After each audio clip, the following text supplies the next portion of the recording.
నమస్తే welcome to YR TV నేను రంజిత్. యావత్ భారతదేశ వ్యాప్తంగా జరుగుతున్న సంఘటనలు మనం చూస్తూనే ఉన్నాం. ఓ పక్కన పూర్తి స్థాయిలో కూడా ఇటు భారతీయ జనతా పార్టీకి సంబంధించిన ప్రభుత్వం మావోయిస్టుల ఏర్వేతకు ఎక్కడికెక్కడ చర్యలు తీసుకుంటున్న పరిస్థితి కనబడింది. కేవలం అనతి కాలంలో దాదాపు 2-3 నెలల సమయంలోనే చాలామందిని కోల్పోయిన పరిస్థితి కూడా మనం చూసాం. ఇప్పటి వరకు మావోయిస్టులు గణనీయంగా కూడా తగ్గిపోతున్న పరిస్థితి కనబడుతుంది.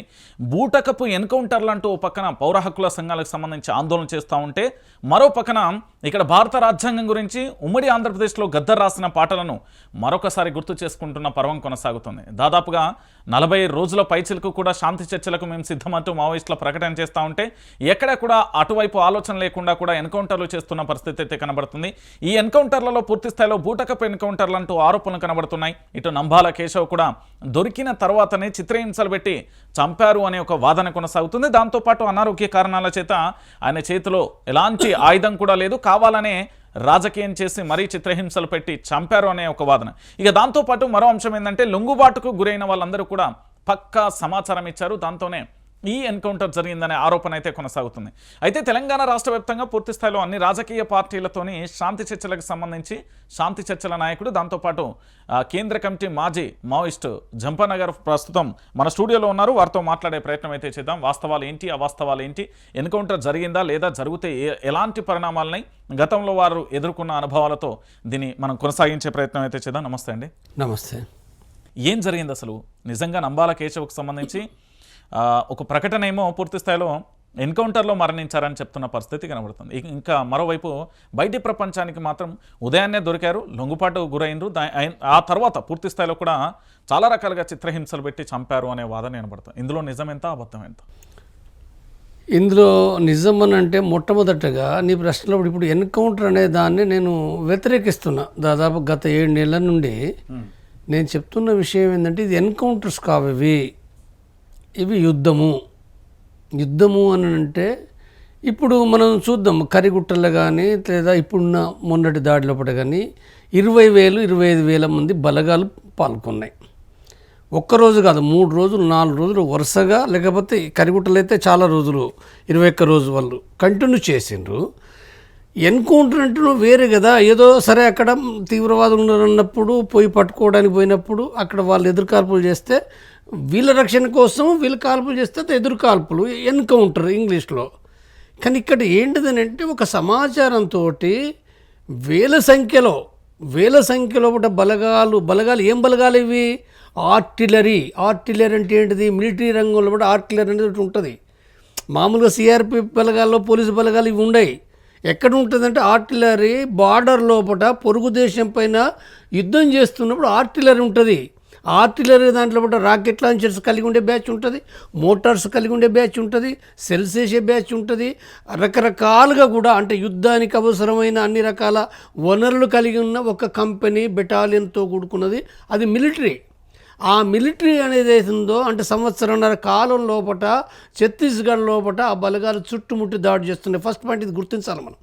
మనం ఎందుకు చనిపోతున్నారు? ఇప్పుడు ఒకేసారి 38 మంది 45 మంది ఎందుకు చనిపోతారు? అంటే అంతకుముందు లేదు కదా, ఇంత సంఖ్యలో చనిపోలే కదా. కొన్ని సందర్భాలు జరిగింది, అది వేరే విషయం. కానీ ఇది ఏదైతుందో వీళ్ళు ఎంత ప్రిపేర్డ్గా, మావోయిస్టులు ఎంత ప్రిపేర్డ్గా ఉన్నా కానీ ఆ నష్టాలను చవి చూడవలసిన పరిస్థితి ఇవాళ కనపడుతుంది. మరి ఇప్పుడు చూడండి, ఇప్పుడు సరిపోయింది.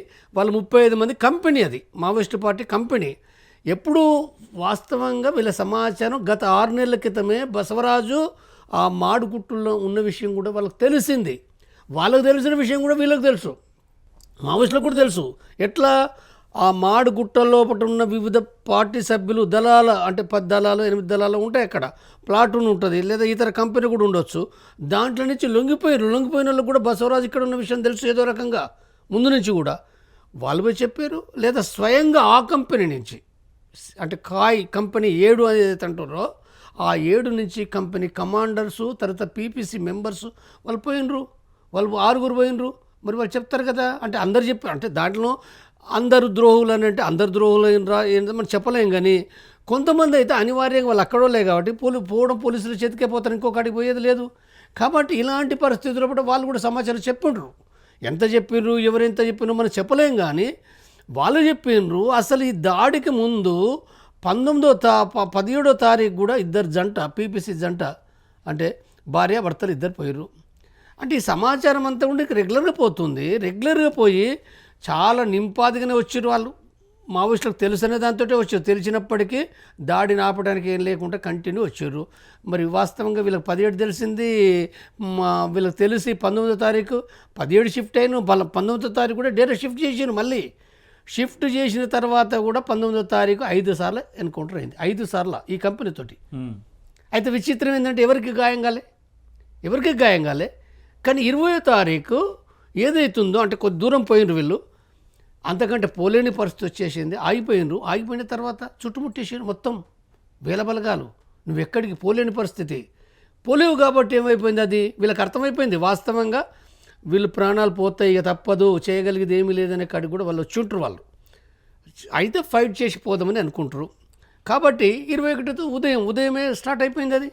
ఆ స్టార్టింగ్ లోపల అక్కడ జరిగిన యుద్ధము వాస్తవంగా దాంట్లో ఒక చేజింగ్ బ్యాచ్ అని ఉంటుంది. అంటే దాంట్లో ఆ చుట్టూ వలయాన్ని ఆ గండిని దెబ్బకొట్టి ఒక గండి చేసుకొని పోవాలి. మిలిటరీ రంగంలో గెరిల్లాలు కూడా పాటించేది ఏంటంటే చుట్టూ ఒక వలయం కనుక ఏర్పాటు చేస్తే దాన్ని బ్రేక్ చేయాలి. ఎట్లా బ్రేక్ చేయాలి?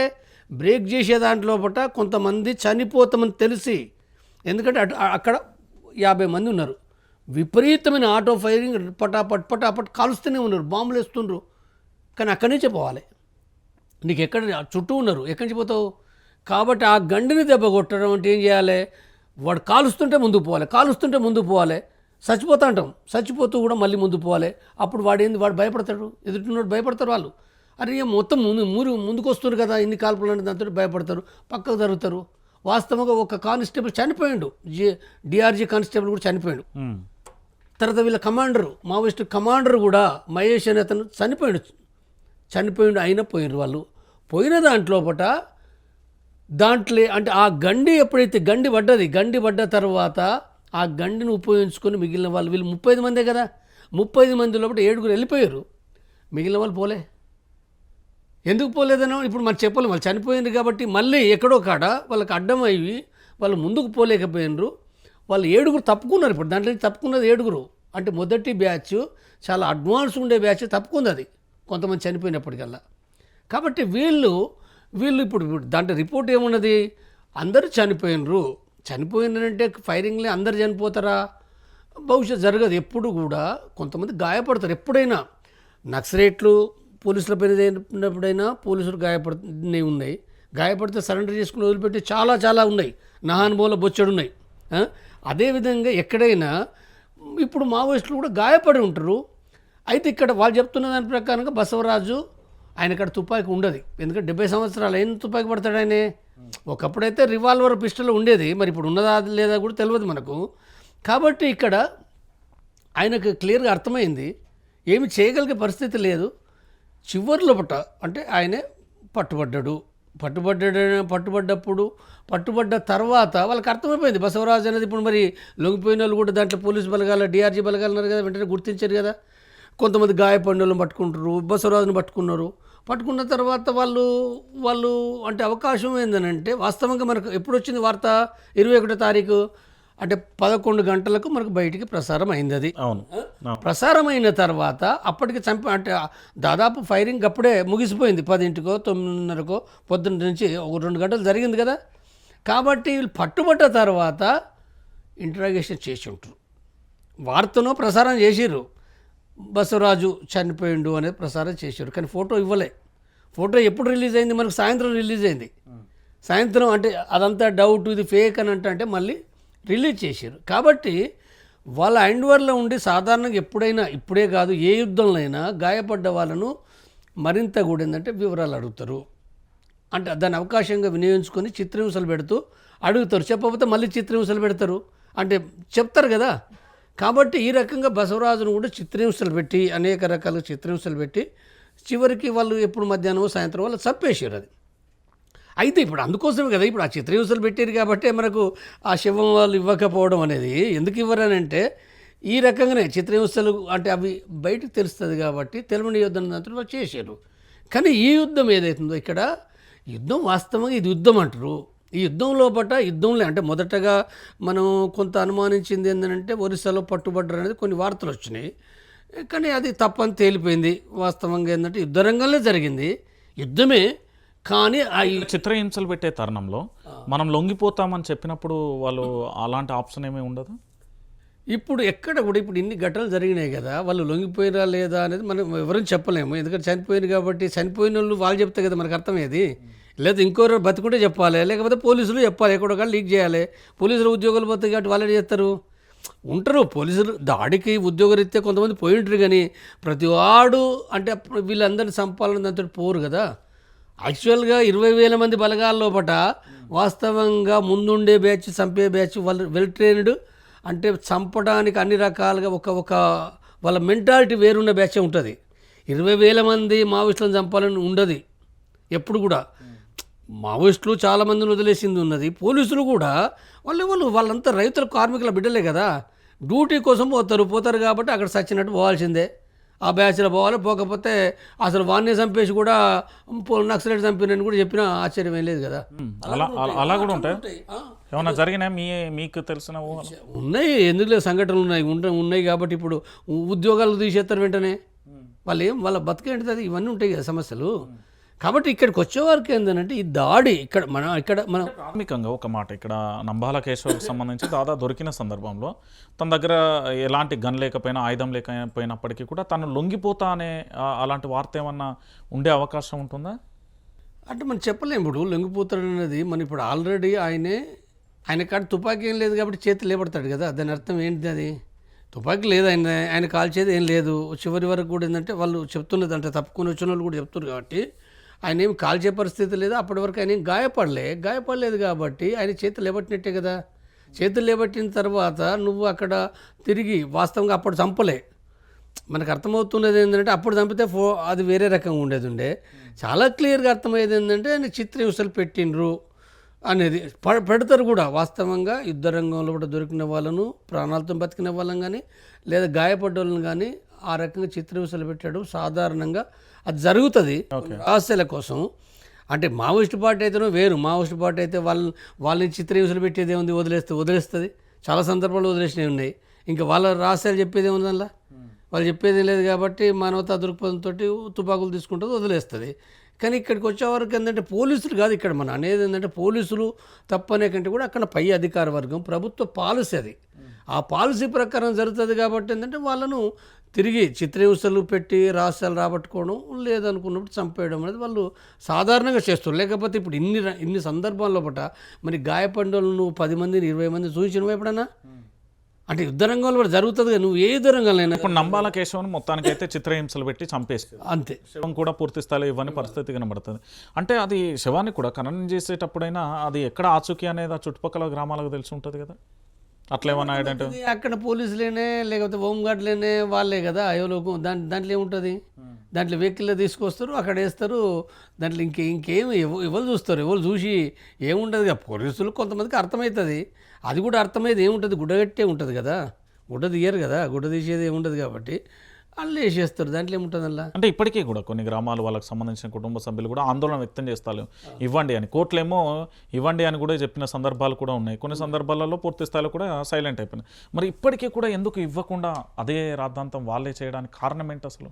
ఇప్పుడు కారణం ఏంటంటే చాలా స్పష్టంగా కూడా ఏంటంటే శవం కనుక అంటే పోతే ఇప్పుడు 6 రోజులకు కూడా వాస్తవంగా 1-2 రోజులకే శవం కూలిపోతుంది.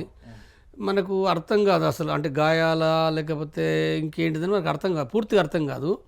కానీ అయినా అంటే ఆ గాయాలను బట్టి కూడా వాళ్ళు భయపడ్డారు. వాళ్ళు అంటే ప్రభుత్వమే అంటే పోలీసులు, సాధారణ పోలీసులు అంటే ప్రభుత్వమే కాబట్టి ప్రభుత్వం భయపడి ఆ శవాలను వాళ్ళు ఇవ్వలేదు. 6 రోజులు కూడా మొదటనో వాళ్ళు ఇద్దామనుకున్నట్టుంది, 2 రోజులు 3 రోజులు అని అన్నారు. మనకు మొదటగానే వాళ్ళు అని చెప్పలే, 3 రోజులు పోయింది. ఆఖరి కోర్టులు వేసారు, ఆంధ్రప్రదేశ్ కోర్టులు వేసారు, వాళ్ళు కూడా తీర్పు ఇచ్చిండ్రు. మళ్ళీ ఇస్తామని చెప్పి ఛత్తీస్గఢ్కి సంబంధించిన ఒక ప్రభుత్వ అడ్వకేట్ చెప్పిండు, ఇది జరగలే అది జరగలే. చివరికి వచ్చేవరకు ఏంటంటే భయపడరు వాళ్ళు. భయపడి ఇప్పుడు ఏం చెప్పారు, మొండికేసిండ్రు కదా, మేము ఇయ్యనే చేయము. ఇంకేం చెప్తారు కారణం, మేము ఇస్తే ఏంటంటే వాళ్ళు మళ్ళీ ఇంక పెద్ద నక్సలైట్లు మారుతారు. వాళ్ళు మీటింగ్లు పెడతారు, స్తూపాలు పెడతారు, నక్సలైట్లు అంతా బాగా పెరిగిపోతారు. నక్సలైట్లు పెరిగిపోతారు, పూజించే అవకాశం ఉంటుంది, సానుభూతి వచ్చే అవకాశం ఉంటుంది అనే కాదు. ఇప్పుడు పెరు కదా, ఇప్పుడు శవం తీసుకపోయినా లేకపోయినా నువ్వు చంపడం అనేది అవుతుందో శాంతి చర్చల కాలంలో చంపడం ద్వారా అంటే ఈ కాలం ఇది స్టార్ట్ అయిన తర్వాత చంపడం ఇదొక వ్యతిరేకతే. తర్వాత రెండవది నువ్వు శవం ఇవ్వకపోవడం అనేది అవుతుందో అది ఎట్లా జరుగుతూనే ఉంది కదా, దాన్ని ఏం ఆపుతావు? దాన్ని ఆపలేవు కదా. అంటే ఇప్పుడు ఇదంతా డిజిటల్ యుగము, ఎలక్ట్రానిక్ యుగము, నువ్వేం ఆపుతావు? సమాచారం వెళ్ళిపోయింది కదా ప్రపంచం నలుమూలలకు, ఎక్కడికో అమెరికాకి వెళ్ళిపోయింది అది. రైట్. అంటే ఇప్పుడు ఈ పూర్తి స్థాయిలో కూడా ఈ జరిగిన దాంట్లో నిన్న లేఖ రిలీజ్ అయింది. ఆ లేఖ ఎపిసోడ్ సారాంశం ఏంటి అసలు? లేఖ సారాంశం ఏంటంటే మొదట సెంట్రల్ పాయింట్ మనం చెప్పుకోదలసింది ఏంటంటే ఈ శాంతి చర్చలు అనేటివి అయితేనే ప్రారంభమైన తర్వాత అక్కడ రూపేష్ అంటే ఇప్పుడు అందులో ఏం రాసిందంటే శాంతి చర్చలకు సంబంధించిన దాంట్లో పూట బసవరాజు తను మాట్లాడినట్టుగా తను ఆ గైడెన్స్ ఇచ్చినట్టుగా అందులో ఉన్నది. అంటే మాడుగుట్టలో నారాయణపూర్ జిల్లా. ఇప్పుడు మనం అంటే ఏప్రిల్ 8వ తారీఖు నుంచి రూపేష్ 3 ప్రకటనలు చేసిండు. రూపేష్ తర్వాత ఒక ఇంటర్వ్యూ బస్తర్ ఛానల్కి ఇంటర్వ్యూ ఇచ్చిండు. వీటిని గమనిస్తే రూపేష్ మాట్లాడిన మాటలు చాలా బ్రాడ్గా, చాలా విశాలంగా, వాస్తవంగా బీజేపీని కూడా విమర్శ చేయలేదు అందులో. మూడిట్లో కానీ ఇంటర్వ్యూ ఎక్కడ కూడా అంటే ఇప్పుడు ఇప్పుడు ఇక్కడ వాళ్ళు ఛాన్స్ చర్చలు అంటే వాళ్ళు కొంతమంది బీజేపీ పైన నీ చరిత్ర ఇది అది ఆర్ఎస్ఎస్ చరిత్ర ఇది అది ఎన్నో మాట్లాడతారు. ఇది తప్ప నేను మాట్లాడతలేను. కానీ నేనేమంటున్నానంటే రూపేష్ అంటే శాంతి చర్చలు అనేది అంటే ఎవరితో చేయాలి నువ్వు శాంతి చర్చలు? నువ్వు ఎవరితో చర్చలు చేయాలి కదా. ఇప్పుడు నేను నీతో మాట్లాడాలి కొన్ని విషయాలపైన. రంజిత్ బేకర్ గాడు లంగా ఇది అదని తిట్టుకుంటే నీతో మాట్లాడటానికి వస్తానా? రారు. నువ్వు రమ్మంటావా? రాలేము. అమ్మ వీడెవరు అని చెప్పి నువ్వు అనవా? నన్ను తిట్టుకుంటూ నా దగ్గరికి ఎట్లా వస్తాను అంటే కనీసమైన ఒక మెథడ్ అది. నువ్వు ఏదన్నా ఉన్నాయి, నీకు నాకు ఘర్షణ బొచ్చడు ఉన్నాయి, కానీ అయినా నువ్వు నేను మాట్లాడుకోవాలనుకుంటున్నావు. కానీ పద్ధతి ఏది? ఓ పద్ధతి పాటించాలి కదా. అంటే ఎంతనంటే వాళ్ళు అభయ్ ప్రధానమంత్రి గారు లేదా హోం మంత్రి గారు అని పెట్టారు. గారంటీ ఏం పోతుంది? రెస్పెక్ట్. అంటే గారంటరా? గారనుడు ఏంది? ఏమో ప్రధానమంత్రి గారంటపోతే ఏమనాలే? అంటే నీ ఇక్కడ రూపేష్ గురించి వచ్చినప్పుడు ఆయన ఏ విమర్శలు చేయలేదు. ఒకటి శాంతి చర్చలు విమర్శ కొంతవరకు పెట్టిండు. మేము శాంతి చర్చలు అన్నా మీరు దాడులు చేస్తుండ్రు, ఇది సరైనది కాదు కదా, ఇది ఒక ప్రజాస్వామ్యాన్ని గౌరవించాలి కదా, మేము అంటున్నాం ప్రజలు అంటున్నారు, ఇది ఈ మేరకైతే మాట్లాడాలి కదా. అదే మాట్లాడు తప్ప ఎక్కడ కూడా ఏమీ లేకుండా మేము అవును మీరు ఆయుధ విసర్జన అంటున్నారు కదా, అవును చర్చిద్దాం తప్పనిసరిగా మేము శాంతి చర్చకు వచ్చినప్పుడు చర్చిద్దాం. అంటే దాని అర్థమే ఆయుధ విసర్జన అంటే ఏంటిది? వాస్తవంగా చాలా పెద్ద మాట మాట్లాడారు వాళ్ళు. చాలా పెద్ద మాట అంటే కొంతమందికి ఏంటంటే ఇప్పుడు నేను ఒక ఇంటర్వ్యూలో చెప్పిన సాయుధ పోరాట విరమణ మీరు ప్రకటించండి అని తుపాకులు కింద పెట్టని అనలే. మీరు ఈ స్టేట్మెంట్ ఇవ్వండి. ఎప్పుడు ఇవ్వాలి? మీరు చర్చలు సఫలమైతే మేము సాయుధ పోరాట విరమణ చేస్తామని చెప్పి స్టేట్మెంట్ ఇవ్వండి. అంటే పూర్తిగా క్లియర్గా దాగుడు మూతలు లేకుండా మీ స్పష్టత వస్తుంది. అంటే భారత ప్రభుత్వం ఆలోచించక తప్పదు. ఒకవేళ ఆలోచించకపోతే కూడా దేశంలో విదేశాల్లో కూడా భారత ప్రభుత్వం ఒంటరి అవుతుంది పొలిటికల్గా. ఇప్పటికి ఒంటరి అవుతుంది. వీళ్ళు ఇచ్చే దాంట్లో కూడా వీళ్ళు ఇచ్చిన దాంట్లో కూడా చాలా బాగా చెప్పారు. కాబట్టి ఇప్పుడు ఈ ఆయుధ విసర్జన అనేది ఉందో, ఆయుధ విసర్జన అన్నారు. తర్వాత అబ్బాయి స్టేట్మెంట్ ఇచ్చిండు, జనజీవన స్రవంతులు కలిసే విషయం కూడా మేము నిర్ణయం తీసుకుంటాం అన్నాడు. జనజీవన స్రవంతులు కలిసి, జనజీవన స్రవంతులు అంటే సరెండర్ అని అర్థంలే కాదు. అంటే ప్రభుత్వం అంటే వాళ్ళు నిర్ణయించుకొని ప్రభుత్వంతో చర్చించాలి కదా. అంటే సరెండర్ అంటే ఒక్కలా ఇద్దరా? ఎట్లా వస్తారు? వేల మంది ఉన్నారు కదా. బీహార్లో ఉన్నారు, జార్ఖండ్లో ఉన్నారు, కలకత్తాలో ఉంటారు, ఎక్కడో ఉన్నారు. వాళ్ళ వెనకాల గ్రామాలు ఉంటారు, పట్టణాలు ఉంటారు, ప్రజా సంఘాలు ఉంటారు, కేసులు ఇవన్నీ ఉంటాయి కదా. ఇదంతా కూడా మరి కావాలి కదా. ఇదంతా కావాలనంటే నేను పోయి లొంగిపోతానంటే ఎట్లా లొంగిపోతావు? ఎక్కడి నుంచి లొంగిపోతావు? ఏ గుంపులు లొంగిపోతావు? పార్టీ లొంగిపోవడం కాదు. పార్టీ అనేది ఒక చట్టబద్ధంగా వాళ్ళ ఆశయాలు అమ్ముకోరు కదా, సరెండర్ చేయరు కదా. ఆశయాలు వేరు, ఆశయాలను ఎప్పుడు సరెండర్ చేయరు. సిద్ధాంతాన్ని నమ్ముకున్నాడు, సిద్ధాంతాన్ని వదిలిపెట్టినాడో అన్ని రకాలుగా లొంగిపోతాడు. భౌతికంగా లొంగిపోతాడు, మన ఆశయాన్ని కూడా లొంగిపోతాడు, అది వేరే విషయం. కానీ వాళ్ళేమో ఆశయాలను లొంగిపోతలేరు కదా. ఆశయాలు లొంగిపోతే మరి వాళ్ళు ఎందుకు యుద్ధంలో ఎందుకు చనిపోతారు? వాళ్ళు వచ్చి లొంగిపోతారు కదా ఒక్కొక్కరు. కానీ ఒక పార్టీగా టోటల్గా వాళ్ళున్న దాంట్లో పట్ల వాళ్ళు స్పష్టంగా మనకు ఇంకా వాళ్ళ కమిటీని నిర్ణయించుకుంటే అధికారికంగా చెప్తారు. వాళ్ళు చెప్పలేని విషయాన్ని అన్నీ చెప్పలేను, కానీ ఒక అంచనా మనం అర్థం చేసుకోవాల్సింది ఏంటంటే ఇవాళ ఉన్న పరిస్థితి లోపల వాళ్ళు కొన్ని ఆలోచిస్తుండ్రు, కొన్ని నిర్ణయాలు తీసుకునే అవకాశం ఉంది, కనపడుతుంది. ఆ నిర్ణయాలు కూడా ఎటువైపు ఉన్నాయి? ఆయుధ విసర్జన ఎజెండాలు చర్చిద్దామన్నారు, జనజీవన స్రవంతుల పట్ల కలిసే విషయం కూడా చర్చించి నిర్ణయం చేస్తామంటే దాని యొక్క అంటే ఇప్పుడు ఇవన్నీ కూడా మీరు చెప్పినవన్నీ గ్రీన్ సిగ్నల్ అయిపోయినాయి, లేక్ అయిపోయింది, సారాంశం అయిపోయింది, ఆఖరికి కీలక నేతను కూడా పోగొట్టుకున్న పరిస్థితి కనబడుతుంది. ఇంకా చాలామంది కూడా ఉనికిని కోల్పోయే ప్రమాదం కూడా ఉంది. అంటే మావోయిస్టు ఉనికే ప్రశ్నార్థకంగా మారిపోయే ప్రమాదం కూడా కనబడుతుంది. ఫైనల్గా ఏం జరుగుతుంది ఇక్కడ? ఫైనల్గా ఒకటో కేంద్ర ప్రభుత్వం యొక్క దాని దిశ మనకేం కనపడుతుందనంటే, ఇప్పుడు దాదాపు 55 రోజులు అయింది ఈ శాంతి చర్చల పర్వం స్టార్ట్ అయ్యి, 50 రోజుల నుంచి వాళ్ళ ప్రకటనలు ఉన్నాయి. కానీ ఈ దిశ మనకేం కనపడుతుందంటే, ఇంత జరిగినప్పటికీ సరే తెలంగాణలో ప్రారంభమై వివిధ రాష్ట్రాలకు దేశానికి పోయింది, తెలంగాణలో కొంత ఎక్కువ ఉంది, మిగిలిన అక్కడ తక్కువ ఉంది. కానీ కేంద్ర ప్రభుత్వము అసలు ఏమాత్రం కూడా అంటే దాన్ని దృష్టిలో పెట్టుకోకుండా, కనీసం శాంతి చర్చల కమిటీతో కూడా మాట్లాడడానికి కూడా సిద్ధపడకుండా, మెమోరాండం మేము ఎప్పుడో పంపినాం, ప్రధానమంత్రికి, హోంమంత్రికి, అన్ని ముఖ్యమంత్రులకు పంపినాం, కనీసం వాటికి రెస్పాన్స్ ఇవ్వకుండా కంటిన్యూ దాడులు ఏవైతున్నాయో మిలిటరీ బలగాలను కేంద్రీకరించి దాడులు చేసి చంపడం, దాని ద్వారా చంపుతావు కానీ ఏం ప్రయోజనం ఏంది? నువ్వు ఆ చంపడం ప్రయోజనం అని అంటే అది మానవ సమాజం ఒప్పుకోదు కదా. చంపడం ఏం చంపడం? అది వాళ్ళు శాంతికి వస్తూనే ఉంటుండ్రు. శాంతికి వస్తామని అంటున్నప్పుడు నువ్వు ఎందుకు చంపాలి? నీకు పరిష్కారం అవుతుంది కదా. నీకు పరిష్కారం కాదన్నది ఏం లేదు కదా. పరిష్కారం అంటే అవకాశాలు ఉన్నాయి కదా, 90% నీకు అవకాశాలు ఉన్నాయి. చర్చించిన తర్వాత నీకు టైం ఉంది కదా. ఏముంది, నెల, 2 నెలలు, 3 నెలలు ఏం పోతుంది? అది నీ కాడ కావాల్సినంత బలగాలే, నీ బలగాలు, ఆయుధాలు, కమ్యూనికేషన్, నీ నెట్వర్క్, ఇంటెలిజెన్సీ చాలా బలమైంది ఇది. కాబట్టి 3 నెలలకు ఏం పోతుంది? 3 నెలలకు పోతే వాళ్ళే ఒకవేళ కనుక వాళ్ళు ఏమైనా మోసం చేస్తారనుకుంటే చర్చలు మోసం చేసినా ఇప్పుడు ఏం నడవది, ఏమి కాదు. 2004లో బట్టి ఎవరికి నష్టమైంది? మావోయిస్టులకే నష్టమైంది, ప్రభుత్వానికి ఏం కాలే. మావోయిస్టులు చనిపోయారు. అవును, అప్పుడు అదంతే. కాబట్టి ఏమి జరిగేది లేదు. ఇప్పటికీ మళ్ళీ మావోయిస్టులకే నష్టం. చర్చలు అంటే శాంతి వాళ్ళు అన్నదేతో శాంతి చర్చలు కనుక కరెక్ట్ కనుక ప్రభుత్వం అసలు ఆ ఆలోచనే లేదు కదా. ఎలా? అదే విచిత్రం ఏంటంటే, ప్రభుత్వాలు ఆధునిక ప్రభుత్వాలు అనుకుంటున్నాం కదా, మధ్యయుగాల నాటి ప్రభుత్వాలు కాదు కదా. ఒకనాడు సరే రాజుల కాలంలో కొంతమంది రాజులు చేసిర్రు, అందరు రాజులు ఒకే తిరగలేరు, రకరకాలన్నారు. అది ముస్లింలా హిందువులా అని పక్కకు పెడదాం. కొంతమంది ముస్లింలు వేరే రకంగా ఉన్నారు, కొంతమంది హిందువులు ఉన్నారు, కొంతమంది క్రిస్టియన్స్ వేరు దేశాల్లో రకరకాలు ఉన్నారు రాజులు మొత్తం ప్రపంచంలో. ఒక్కొక్కరు కొంత చాలా హింసాకారులుగా వాడు ఎవడు వచ్చినా కానీ వాడు మొత్తం చంపడం ఉన్న వాళ్ళు ఉన్నారు, కొంతమంది యుద్ధంలో బట్టి లొంగిపోయిన వాళ్ళు వదిలేసి ఉన్న వాళ్ళు ఉన్నారు, రకరకాలు ఉన్నాయి చరిత్రలు. కానీ ఇప్పుడు ఈ ఆధునిక రాజ్యాలు కదా, ఒక ప్రజాస్వామ్యం కదా, ఒక రాజ్యాంగం అంటున్నాం కదా. ఇది ప్రజాస్వామ్యం అనుకున్నప్పుడు ప్రజల యొక్క ఆలోచనలు దృష్టిలో పెట్టుకున్నప్పుడు అసలు నీకు రాజ్యం అనేది నువ్వు వాళ్ళ ఎన్నికల ద్వారా గెలిచినవు కదా. రాజ్యం అనుకున్నప్పుడు ఒక ప్రజాస్వామ్యాన్ని గౌరవించాలి కదా. నువ్వు గౌరవిస్తూ అంటే వీటిని దృష్టిలో పెట్టుకొని నీకు మానవత్వం ఉండాలి కదా. నువ్వు రాజ్యాంగం ప్రమాణం చేసినావు కదా, శాంతిని కాపాడాలి కదా. నువ్వు ఒక ఇది లేకుండా చంపడం ఏంటిది ఇది అంటే చూసడానికి ఏంటంటే కసి వెనుకటి వాళ్ళలాగా ఏం కసి, ఏం కోపాలు, ఎందుకు కోపాలు? గతంలో ఏవో జరిగినాయి, నక్సలైట్లు వాళ్ళని చంపారు, వాళ్ళు వీళ్ళని చంపారు, ఏవో జరిగినాయి. ఇప్పుడు ఎందుకు ఇవన్నీ? పాతగా ఏమైనా మాట్లాడితే నక్సలైట్ ఇదా అదా అంటే చంపారంటే అవన్నీ ఎల్లదీయడం ద్వారా ఉపయోగం లేదు. అవన్నీ చర్చించుకుంటే నువ్వు చర్చిస్తే వాళ్ళు చర్చిస్తారు, వాళ్ళు నువ్వు చర్చిస్తే నువ్వు చర్చిస్తావు. దీనికి అంతం ఎక్కడది?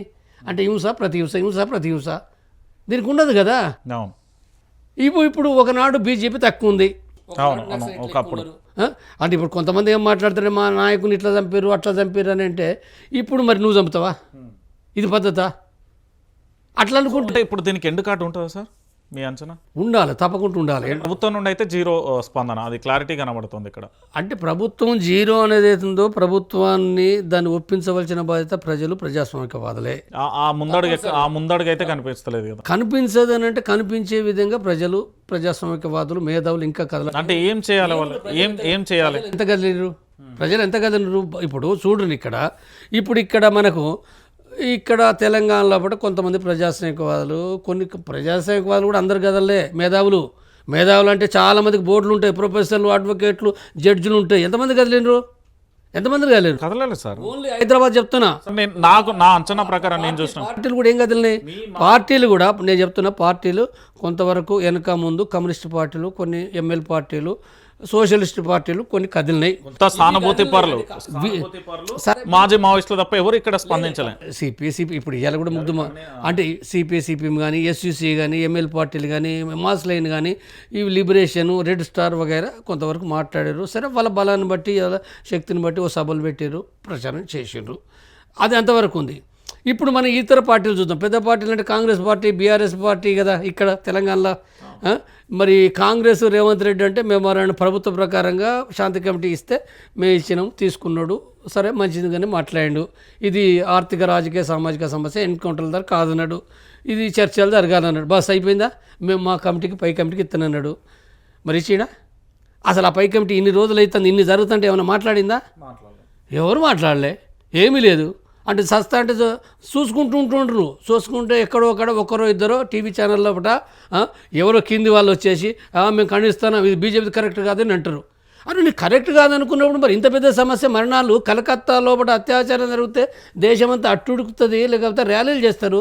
మరి ఇంతమంది చంపుతుంటే నువ్వు ఎందుకు మాట్లాడవు? ర్యాలీలు ఎందుకు చేయవు? ధర్నా ఎందుకు చేయవు? నువ్వు కాంగ్రెస్ పార్టీ ఎందుకు చేయదు? కాంగ్రెస్ కాదు, బీఆర్ఎస్ కూడా. బీఆర్ఎస్ కేసీఆర్ అక్కడ పోయి చాలా గొప్పగా మాట్లాడు, 1000 మంది సభలో పట్ట చాలా ఇదెట్లా కగారు ఈ రకంగా బలం ఉందని చెప్పి చంపేస్తావా అని చెప్పి మాట్లాడు. మంచిది మాట, అది మంచి మాటే. కానీ ఏమైంది తర్వాత? మరి తర్వాత ఏమైంది అంటే పోరాటం ప్రజల్లో నుంచి రావాలంటారు. అంటే వీళ్ళు పిలిపివచ్చు కదా ప్రజల నుంచి, అంటే ప్రజలు పిలిపిస్తే కదా. ప్రజలు ఇప్పుడు 2 పార్టీలు ఉన్నాయి, 2 పార్టీలు మరి నిజాయితీగా మరి మాట్లాడచ్చు కదా. ఈ 2 పార్టీలు ప్రోగ్రామ్ చేయొచ్చు కదా, దేశవ్యాప్తంగా చేయొచ్చు కదా. రాహుల్ గాంధీ మాట్లాడచ్చు కదా, ఎందుకు మాట్లాడతలేరు? వీళ్ళు ఎవరు మాట్లాడరు. మరి వీళ్ళు మాట్లాడరు దేశం లోపల. మరి ఇప్పుడు మమతా బెనర్జీ ఉంది, నువ్వు ఎట్లా గెలిచినావు? మమతా బెనర్జీ నువ్వు ఎవరి ఓట్లతో గెలిచినావు?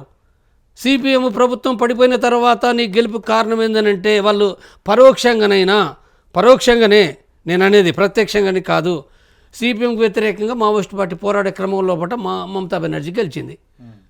ఈ పెద్ద పెద్ద వాగ్దానాలు చేసింది, మావోయిస్టులతోటి నేను ఇది ఎన్కౌంటర్లు చేయ, అది చేయ, ఇది చేయని ఎన్నో మాటలు మాట్లాడింది. మరి ఏం చేసినావు? ఇప్పుడు ఏం చేస్తున్నాడు? అంటే ఓట్లయితే కావాలి, అంటే శవాలపైన పేలాలు ఏరుకోవడానికి ఓట్లు కావాలి. మరి సస్తుంటే ఎందుకు మాట్లాడతలేరు? వీళ్ళు ఎందుకు మాట్లాడరు? వీళ్ళు మాట్లాడే కదా. అంటే మరి కేంద్ర ప్రభుత్వం అంటే ఒత్తిడి జరగాలి కదా. కేంద్ర ప్రభుత్వము తప్పు చేస్తుంది, తప్పే అది కేంద్ర ప్రభుత్వం చేసేది. ఖచ్చితంగా వాస్తవంగా కేంద్ర ప్రభుత్వానికి లాభం ఇక్కడ. ఈ శాంతి చర్చలు కనుక జరిగితే అసలు ఒక గొప్ప పేరు కదా సమాజంలో. శాంతి చర్చలను సక్సెస్ చేయగలిగితే గొప్ప పేరు అది. ఎందుకు అది సమాజానికి మంచిది కదా. రైట్ సార్, నేనేమంటున్నా ఫైనల్గా ఇది అవుతుందా కాదా ఒక్క మాటలో చెప్పండి. నేను అవుతుందంటే లేదని అనుకున్న రోజు నేను శాంతి చర్చల కమిటీ బోర్డును తీసేసుకుంటాను. రైట్, నేను అప్పటిదాకా నేను అది శాంతి చర్చలు జరగాలని అనుకున్నంత కాలము, నేను ఇంకా కొంత దానికి ఆ ప్రయత్నం చేయాలనుకున్నంత కాలము ఆ బోర్డుతోటి అదే రకంగా నేను మాట్లాడవలసిన అవసరం ఉన్నది. అది కాబట్టి తప్పనిసరిగా నేను మళ్ళీ విజ్ఞప్తి చేస్తున్నా. ఎందుకంటే అది మన భారత ప్రభుత్వానికి మనం విజ్ఞప్తి చేయవలసిందే. విజ్ఞప్తి చేస్తూనే దీన్ని ఎక్కడ ఇంకేం సమస్య అంటే నాకు అవకాశం ఇస్తే, మమ్మల్ని పిలిస్తే మేమేం చెప్తున్నాం, మమ్మల్ని పిలిస్తే మేము అన్ని విషయాలు ఏవైతున్నాయో క్లియర్ చేయగలుగుతాము. తప్పనిసరిగా 100% సక్సెస్ కావడానికి అనేక అవకాశాలు ఉన్నాయి అనేది మేము చెప్తున్నాం. కాబట్టి ప్రభుత్వం ఆలోచించాలి ఇప్పటికైనదే మేము మళ్ళీ విజ్ఞప్తి చేస్తాం. Right, thank you sir, thank you very much. Right, చూసారు కదా మొత్తానికి మావోయిస్టులకు సంబంధించి ఇటు పూర్తి స్థాయిలో మిలిటరీకి మధ్య జరుగుతున్న యుద్ధాన్ని అయితే చూసాం. భారత్ పాక్కు సంబంధించిన యుద్ధం అయితే ఆగింది, కానీ అంతర్గతంగా పూర్తి స్థాయిలో ప్రజల కోసం పోరాటం చేస్తున్న మావోయిస్టుల ఉనికి రోజు రోజుకు కోల్పోతున్న పరిస్థితి కనబడుతుంది. ఇక్కడ శాంతి చర్చలకు ఎవరు కూడా ముందడిగేసే పరిస్థితి కూడా కనబడతలేదు. కేవలం ప్రజలకు సంబంధించి పూర్తిగా ఉద్యమం రావాల్సిన అవసరం ఉంటుంది, దీనికి ఎండ్ కార్డ్ పెట్టాల్సిన అవసరం కూడా ఉంటుందంటూ జంపన్న గారు అయితే చెప్తున్నారు. మరో డిబేట్లో మళ్ళీ కలుద్దాం. చూస్తూనే ఉండండి వైఆర్ టీవీ. సైనింగ్ ఆఫ్ మీ రంజిత్.